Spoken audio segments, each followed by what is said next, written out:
So hi all, this is Nirvan Pawar and today in this video I am going to talk about problems on ages. तो जानेंगे इस video में कैसे हम different type of questions related to ages solve कर सकते हैं. So watch the video till end and you will know it all.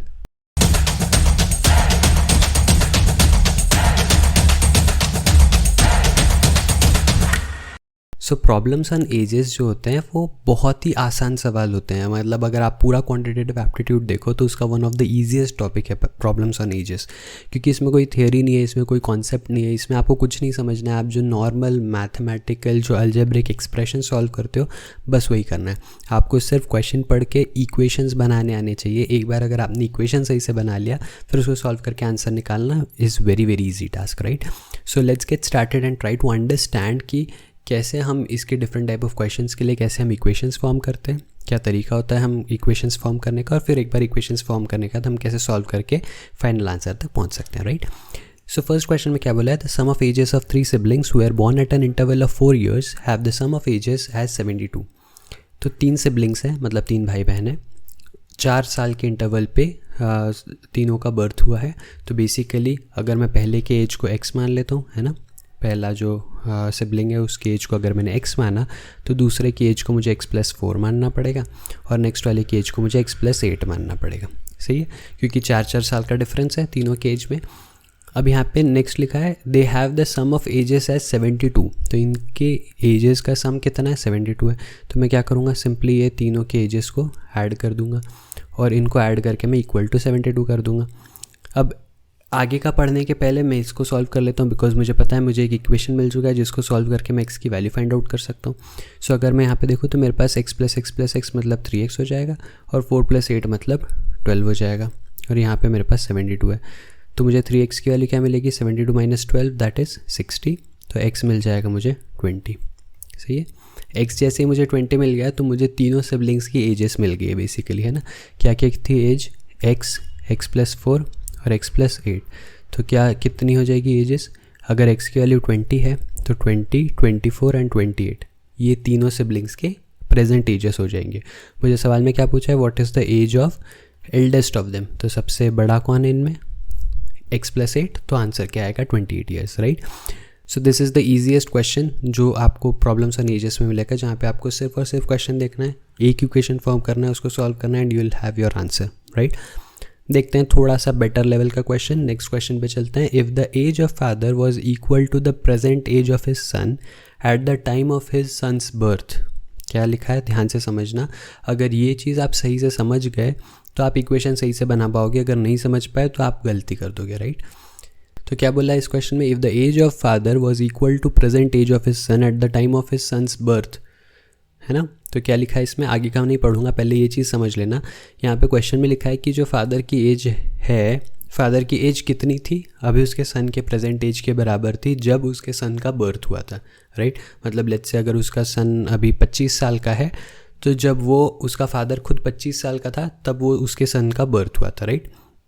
तो क्या करेंगे ऐसे केस में, सबसे पहली चीज़ ये है कि आप डिफरेंट टाइम स्केल्स जो है या डिफरेंट टाइम स्टैम्प्स जो है वो बना लो, ठीक है. तो मैं यहाँ पे लिखता हूँ कि मैं यहाँ पे लिखूँगा सारे फादर की एजेस और यहाँ पे लिखूँगा सारी सन की एजेस.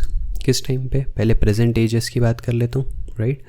तो प्रेजेंट एज में क्या, मैं अगर सन की एज को x मान लेता हूँ, फादर की एज अभी मुझे नहीं पता कितनी है, राइट. अच्छा, सन बॉर्न, अगर सन की प्रेजेंट एज x है तो सन बॉर्न कब हुआ था, x ईयर्स अगो, है ना. तो मैं यहाँ पे नेक्स्ट टाइम स्टैम्प ले लेता हूँ, x years ago. x years अगो क्या था, x ईयर्स अगो सन की एज कितनी थी, ऑफ कोर्स 0 थी क्योंकि वो जस्ट बॉर्न हुआ था. और सवाल में बोला है कि जब सन का बर्थ हुआ था तब उसके फादर की एज सन के प्रेजेंट एज के बराबर थी. मतलब अगर सन की प्रेजेंट एज x है तो उसके फादर की age x years ago x थी. तो अगर x ईयर्स अगो उनके फादर की एज x थी तो प्रेजेंट एज कितनी होगी, उसमें मुझे x ईयर्स ऐड करने पड़ेंगे, है ना, क्योंकि x ईयर्स अगो की बात है. जैसे ही मैं इसमें x ऐड करूँगा तो प्रेजेंट एज ऑफ फादर कितनी हो जाएगी, x+x दैट इज़ 2x. सही है, अगर नहीं समझ में आया तो फिर से ध्यान से समझना. सन की प्रेजेंट एज को मैंने x माना तो x ईयर्स अगो सन की एज 0 रही होगी क्योंकि तभी सन का बर्थ हुआ था. अब जब सन का बर्थ हुआ उस टाइम पे फादर की जो एज थी वो सन के प्रेजेंट एज के बराबर थी. तो सन की प्रेजेंट एज अगर x है तो उसके फादर की एज उस टाइम पे x रही होगी, राइट. और अगर x ईयर्स अगो फादर की एज x थी तो आज कितनी रहेगी उनकी एज, x में और x ऐड करेंगे तो मुझे मिल जाएगा 2x. सही है, ओके, लेट्स सी आगे। Present age and his present age, किसकी? फादर की एज की बात चल रही है। And his present age is 46। तो ये देखो फादर की प्रेजेंट एज हमको क्या मिली है? 2x मिली है, तो 2x किसके बराबर है? 46 के बराबर है। इसको सॉल्व करके मुझे मिल जाएगा x की वैल्यू कितनी है? 23 है। सही है। अब सवाल में क्या पूछा है? Then what was the son's age 7 years back. तो सन की प्रेजेंट एज कितनी है? x की वैल्यू मैं 23 निकाल चुका हूँ, तो सन की प्रेजेंट एज है 23 ईयर्स। 7 साल पहले की बात अगर मैं करूँ तो मुझे क्या चाहिए? x - 7 that is 23 - 7 which is nothing but 16 years. तो सन की एज आज से 7 साल पहले कितनी थी? 16 साल। सही है। अगेन बहुत ही ईजी सा सवाल। इस सवाल से क्या सीखने मिला कि जब कभी आपको ऐसे सिनारियोज गिवन रहे तो आप क्या करो? डिफरेंट टाइम स्टैम्प्स क्रिएट कर लो और जो भी कैरेक्टर्स है आपके सवाल में आप उन सभी के प्रेजेंट एजेस लिखो और डिफरेंट टाइम स्टैम्प्स पे उनके एजेस कितने रहेंगे ये भी लिख लो। उससे क्या होगा कि आपको रिलेट करने में बड़ा आसान होगा और आपको समझ में आएगा कि कौन सा इक्वेशन या कौन सी वैल्यू किसके एज के साथ किस तरीके से रिलेटेड है। सही है। So now let's move ahead to next question, that is question number 3। देखते हैं इस सवाल में क्या पूछा है।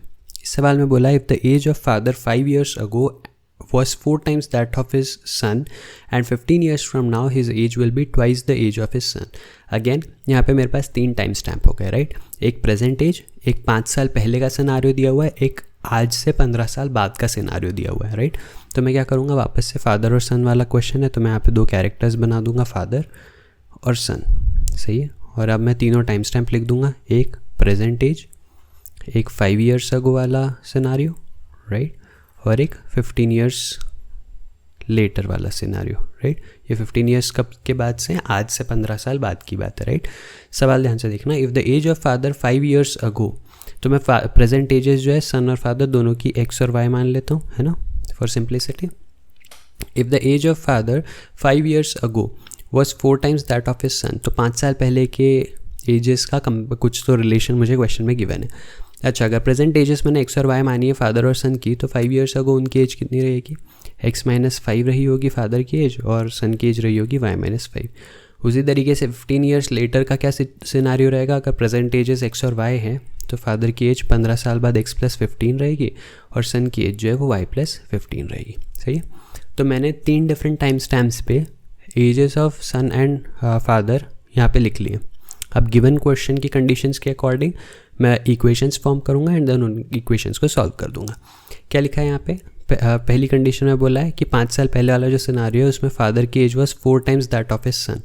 5 साल पहले फादर की एज थी x - 5, this value was 4 times then 4 times of son की age which was y - 5 at that time. इसको सॉल्व करूँगा, x - 5 इज इक्वल्स टू हो जाएगा कितना? 4y - 20। तो यहाँ पे अगर मैं 20 को इधर लाऊँ तो मुझे मिल जाएगा 4y - x is equals to 15। सही है। तो ये मुझे एक इक्वेशन मिल गया। नेक्स्ट इक्वेशन के लिए नेक्स्ट कंडीशन देखेंगे। 15 years फ्रॉम नाउ वाले सिनारियो में क्या होगा? फादर की जो एज है that will be twice the age of his son. तो फादर की एज कितनी रहेगी 15 साल बाद? x + 15 and that is going to be twice that of his son की age which will be y + 15 then, है ना। तो कितना हो जाएगा? x + 15 will be equal to 2y + 30। इस इक्वेशन के लिए I can write x - 2y is equals to 30 - 15 that is 15। तो ये मेरे 2 इक्वेशंस बन गए। सही है। सॉल्व करना पड़ेगा। क्या करें? दोनों इक्वेशंस में मुझे एक में -x दिख रहा है, एक में +x दिख रहा है। दोनों इक्वेशंस को ऐड कर देता हूँ तो मुझे क्या मिलेगा? 4y - x is equals to 15 था और x - 2y जो है वो भी 15 था। दोनों इक्वेशंस को ऐड करता हूँ, x खत्म हो जाएगा, 4y - 2y जो है वो 2y बचेगा, 15 और 15 का एडिशन 30 आ जाएगा। तो y की वैल्यू मिल जाएगी कितनी? 15। जैसे मुझे y इज इक्वल्स टू 15 मिल गया, अब मुझे x निकालना आसान हो जाएगा मेरे लिए, राइट? सेकेंड इक्वेशन में पुट कर देता हूँ, x - 2y मतलब 2 times of 15 will be equal to 15। तो x - 30 will be 15 and that gives me x is equals to 45। तो मुझे x और y दोनों की वैल्यूज़ मिल गई। क्वेश्चन में क्या पूछा है? What is the ratio of their present ages. Present age कितनी है? फादर की x है, सन की y है। तो मुझे रेशो किसका फाइंड आउट करना है? x/y का रेशो। x की वैल्यू कितनी है? 45 और y की वैल्यू कितनी है? 15। तो मुझे रेशो कितना मिल जाएगा? 3:1। तो आपका फाइनल आंसर क्या हो जाएगा? 3:1। सो बेसिकली प्रेजेंट एजेस का जो रेशो है फादर और सन का वो 3:1 का है। सही है। तो अगेन मैंने क्या किया, इस सवाल से भी सेम चीज़ देखने मिली कि अगर आपको डिफरेंट टाइम स्टैम्प्स गिवन हो तो आप पहले एजेस को डिफरेंट टाइम स्टैम्प्स में लिख लो एंड देन उसके बाद गिवन कंडीशंस के हिसाब से उनको रिलेट कर दो, उनके इक्वेशंस फॉर्म कर लो। उसको जैसे ही सॉल्व करोगे आपको एक्स और वाई की वैल्यूज़ मिल जाएगी, चाहे आप एक वेरिएबल में कंडीशंस बनाओ चाहे आप दो वेरिएबल में कंडीशंस बनाओ, जैसे ही आप सॉल्व करोगे आपको उसका आंसर मिल जाएगा। सही है। Let's move ahead to the next question. तो इस क्वेश्चन में क्या बोला है, the present ages of 3 friends are in the ratio 1:2:3। जैसी रेशियो में 3 एजेस गिवन है, तो जैसे हम बचपन से करते आ रहे हैं, हम जब भी कभी हमको रेशियो में कोई भी वैल्यू गिवन रहती है और हमको वैल्यू नहीं पता होती एग्जैक्टली कितनी है, तो हम क्या करते हैं, रेशियो को x से मल्टीप्लाई करके उनकी एक्चुअल वैल्यूज़ लिख लेते हैं।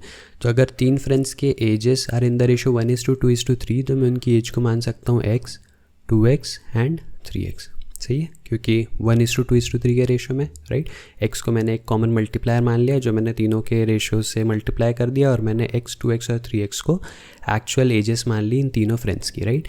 6 years ago the sum of their ages was 30। 6 साल पहले क्या होगा, 6 साल पहले इन सब की 6 साल कम रही होगी, तो x-6 रही होगी पहले की एज, 2x-6 रही होगी दूसरे की एज और 3x-6 रही होगी तीसरे की एज। इन तीनों के 6 साल पहले वाली जो एजेस है उसका सम कितना था, 30 था। तो मुझे क्या मिलेगा, 2x + 3x 5x + x that is 6x और यहाँ पे -6 मतलब -18 इज इक्वल्स टू हो जाएगा 30। तो 6x कितना मिलेगा, 12। तो x की वैल्यू मिल जाएगी कितनी, 2। सही है, तो x की वैल्यू कितनी हो गई, 2 हो गई। तो इन तीनों फ्रेंड्स की एज कितनी हो गई, x, 2x एंड 3x जो था इनकी वैल्यू हो गई कितनी, 2 साल, 4 साल और 6 साल। काफ़ी छोटे friends, right. 2 years, 4 years, 6 years इनकी एज हो गई। मुझे क्या पूछा है, present age of youngest of all, तो सबसे छोटा जो बंदा है उसकी एज कितनी है, 2 years, right. So I hope आप लोगों को सारे क्वेश्चंस जो है इस पर्टिकुलर प्रॉब्लम्स ऑन एजेस के समझ में आए होंगे। एक बेसिक चीज़ जो आपको इसमें समझ में आ गई होगी कि काफ़ी, पहली चीज़ काफ़ी आसान सा टॉपिक है। दूसरी चीज़, आपको सिर्फ इक्वेशंस बनाना आना चाहिए। एक बार अगर आपने इक्वेशंस फॉर्म कर लिए तो आप कोई भी क्वेश्चन को बड़ी आसानी से सॉल्व कर सकते हो।